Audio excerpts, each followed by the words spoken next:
Assalamualaikum warahmatullahi wabarakatuh.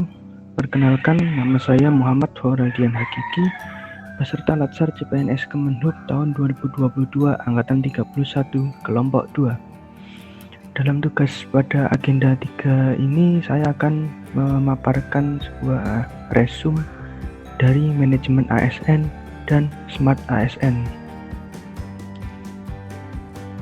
Baik, untuk manajemen ASN.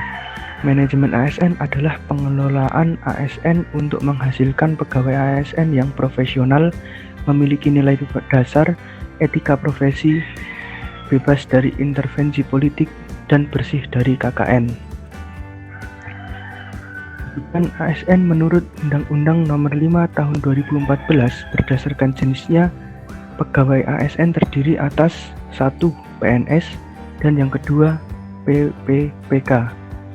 PNS merupakan warga negara Indonesia yang memenuhi syarat tertentu diangkat sebagai pegawai ASN secara tetap oleh pejabat pembina kepegawaian untuk menduduki jabatan pemerintahan, memiliki nomor induk pegawai secara nasional. Sedangkan PPPK adalah warga negara Indonesia yang memenuhi syarat tertentu yang diangkat oleh pejabat pembina kepegawaian berdasarkan perjanjian kerja sesuai dengan kebutuhan instansi pemerintah untuk jangka waktu tertentu dalam rangka melaksanakan tugas pemerintahan. Untuk menjalankan kedudukannya, maka pegawai ASN berfungsi sebagai yang pertama yaitu pelaksana kebijakan publik, yaitu melaksanakan kebijakan yang dibuat oleh pejabat pembina kepegawaian sesuai dengan ketentuan peraturan perundang-undangan. Yang kedua yaitu pelayanan publik. Pelayanan publik yaitu memberikan pelayanan publik yang profesional dan berkualitas. Yang ketiga yaitu perekat dan pemersatu bangsa. Mempererat persatuan dan kesatuan negara Kesatuan Republik Indonesia. Selanjutnya, peran dari pegawai ASN ialah perencana, pelaksana, dan pengawas penyelenggaraan tugas umum pemerintahan dan pembangunan nasional melalui pelaksanaan kebijakan pelayanan publik yang profesional, bebas dari intervensi politik, serta bebas dari praktek KAN, yaitu korupsi, kolusi, dan nepotisme. Selanjutnya adalah hak dan kewajiban dari ASN. Hak dari PNS yang pertama yaitu gaji, tunjangan, dan fasilitas. Yang kedua yaitu cuti, yang ketiga jaminan pensiun dan hari tua, yang keempat adalah perlindungan, dan yang kelima pengembangan kompetensi. Sedangkan hak dari PPPK yaitu yang pertama gaji, tunjangan, dan fasilitas, yang kedua cuti, ketiga perlindungan, dan yang keempat pengembangan kompetensi. Untuk kewajiban dari PNS dan PPPK yaitu memiliki sama-sama kewajiban seperti contoh 8 poin di bawah ini.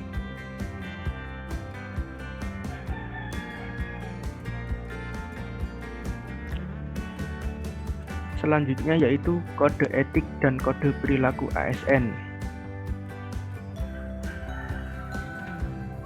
Yang pertama yaitu melaksanakan tugasnya dengan jujur, bertanggung jawab, dan berintegritas tinggi.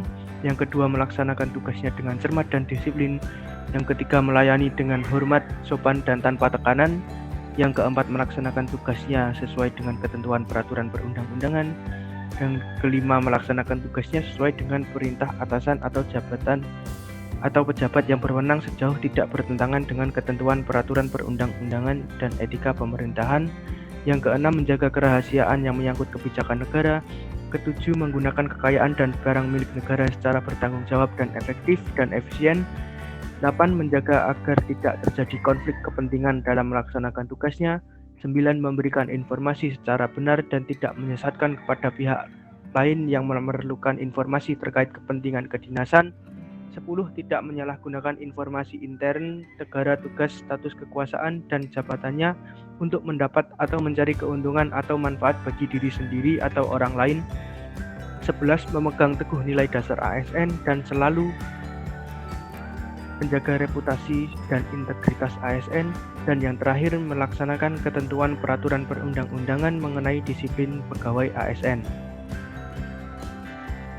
Dalam menjalankan manajemen ASN, maka dibutuhkan yang namanya sistem merit. Apa sih sistem merit itu?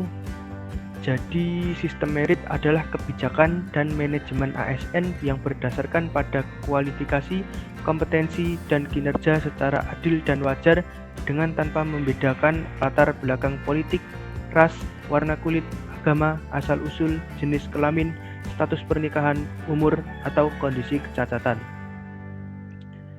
Manfaat dari sistem merit tersebut yaitu yang pertama, menjamin keadilan dan keterbukaan dalam perjalanan karir pegawai. Dan yang kedua, memiliki kesempatan yang sama untuk meningkatkan kualitas diri. Manajemen PNS, yaitu yang pertama, penyusunan dan penetapan kebutuhan. Yang kedua, pengadaan. Yang ketiga, pangkat dan jabatan. Keempat, pengembangan karir. Kelima, pola karir. Yang keenam, promosi. 7 mutasi, 8 penilaian kerja, 9 penggajian dan tunjangan, 10 penghargaan, 11 disiplin, 12 pemberhentian, 13 jaminan pensiun dan hari tua, dan ke-14 perlindungan. Sedangkan manajemen PPPK yaitu yang pertama penetapan kebutuhan, kedua pengadaan, 3 penilaian kerja, 4 penggajian dan tunjangan, kelima pengembangan kompetensi, 6 pemberian penghargaan, 7 disiplin, 8 pemutusan hubungan kerja, 9 perlindungan. Selanjutnya kita masuk ke materi Smart ASN. Berdasarkan arahan Presiden pada poin pembangunan sumber daya manusia dan persiapan kebutuhan sumber daya manusia talenta digital, literasi digital berperan penting untuk meningkatkan kemampuan kognitif sumber daya manusia di Indonesia agar keterampilannya tidak sebatas mengoperasikan gawai. Jadi, literasi digital adalah kemampuan untuk mengakses, mengelola, memahami, mengintegrasikan, mengkomunikasikan, mengevaluasi, dan menciptakan informasi secara aman dan tepat melalui teknologi digital untuk pekerjaan-pekerjaan yang layak dan kewirausahaan. Ada 4 kompetensi literasi digital yang terdiri dari yang pertama, kecakapan digital atau digital skills, kedua, budaya digital atau digital culture, yang ketiga, etika digital atau digital ethics, dan yang keempat, keamanan digital atau digital safety. 4 pilar literasi digital yaitu yang pertama, etika, kedua, keamanan, ketiga, budaya, keempat, kecakapan dalam bermedia digital.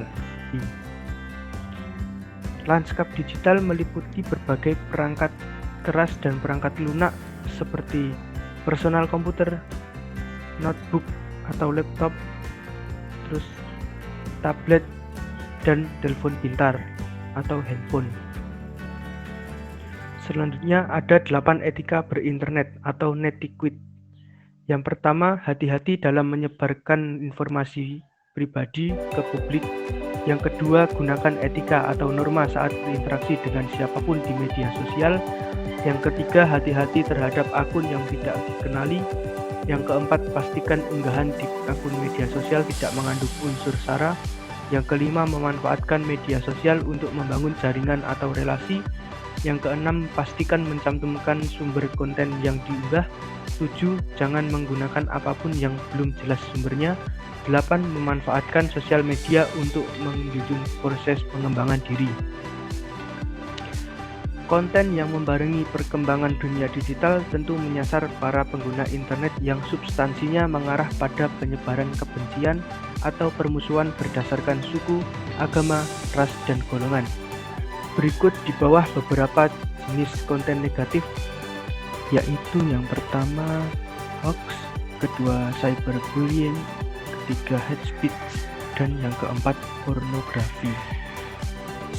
Terima kasih telah menonton video rangkuman atau resume dari materi pembelajaran manajemen ASN dan Smart ASN.